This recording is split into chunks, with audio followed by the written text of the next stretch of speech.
Hello guys, welcome sa aking FB page at YouTube channel, The Legend 45. Now, pag-uusapan natin yung how to read a ruler. Yan, o yung putrol na sinasabi natin. So, karamihan sa inyo, ang alam nyong putrol guys is this one. Diba? Kita ba? So, yung putrol na to, meron siyang inch, 1 inch dito. Do you know how to read it? So, tingnan natin. Re-review lang natin. Magiging beneficial ito lalo na sa engineering work, tsaka architectural and other computer-aided, kahit sa carpentry. Okay. So, ito yung English system. Dalawang bahagi niyan. Ito yung metric system. So, pag-uusapan muna natin ngayon yung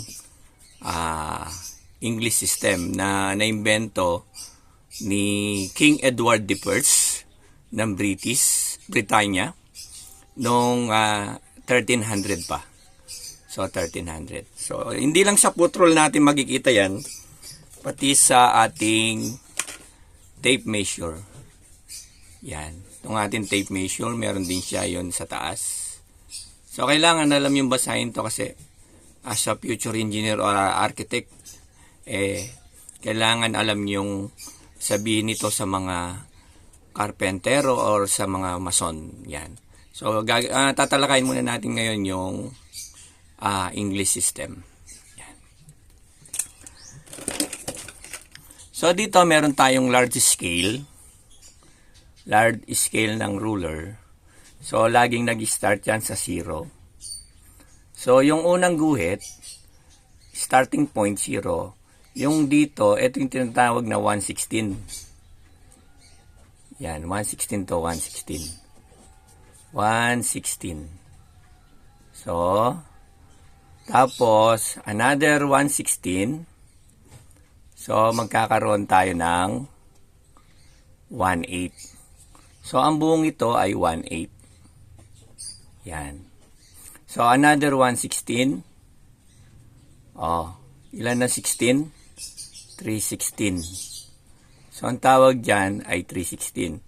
Okay. Dalawang 116, 1/8. Tapos, tatlo, 316. Another 116 is another 1/8. Pagsamahin natin yon, edi magkakaroon ng 1/4.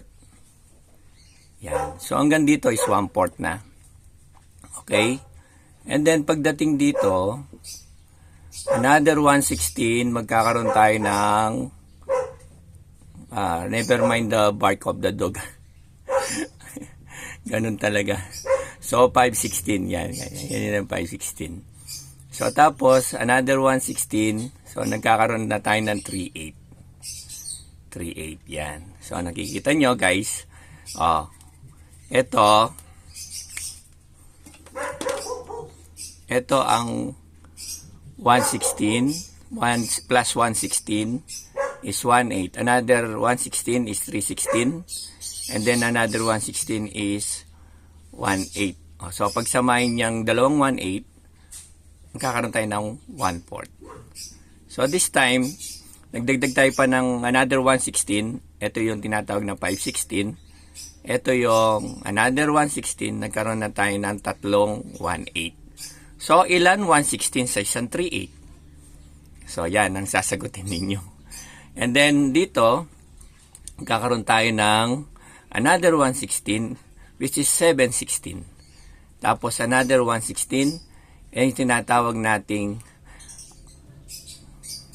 1/2. So, apat na yung 1/8 niya at dalawang 1/4. Ito yung tigwa 1/4. Yan. Tapos, another 1/4.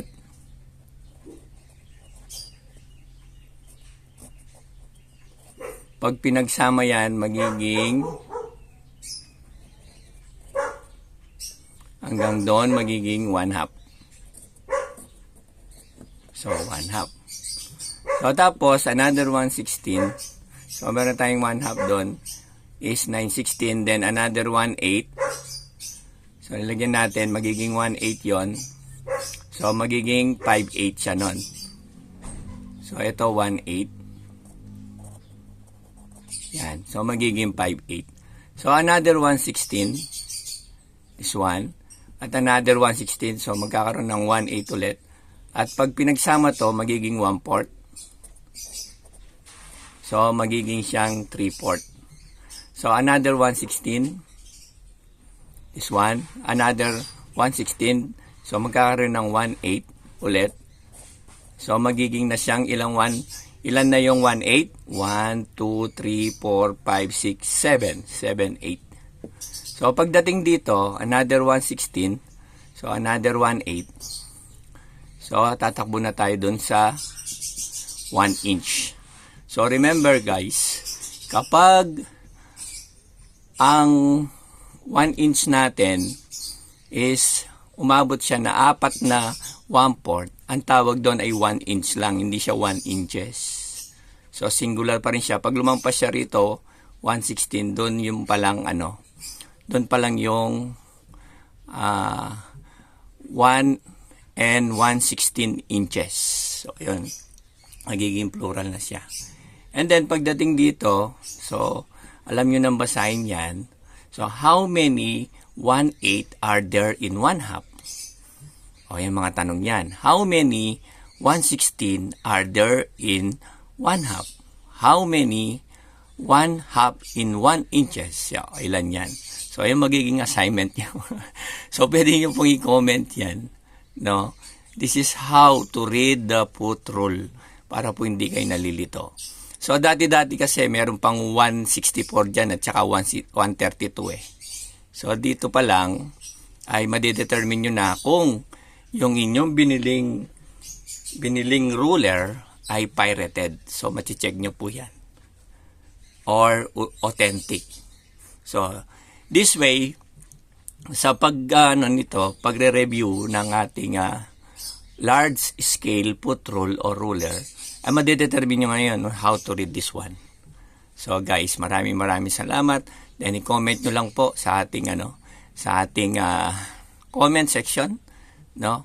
Kung alam nyo yung how many 1/16 are there in 1/8, how many 1/8 are there in 1 inch. Yan.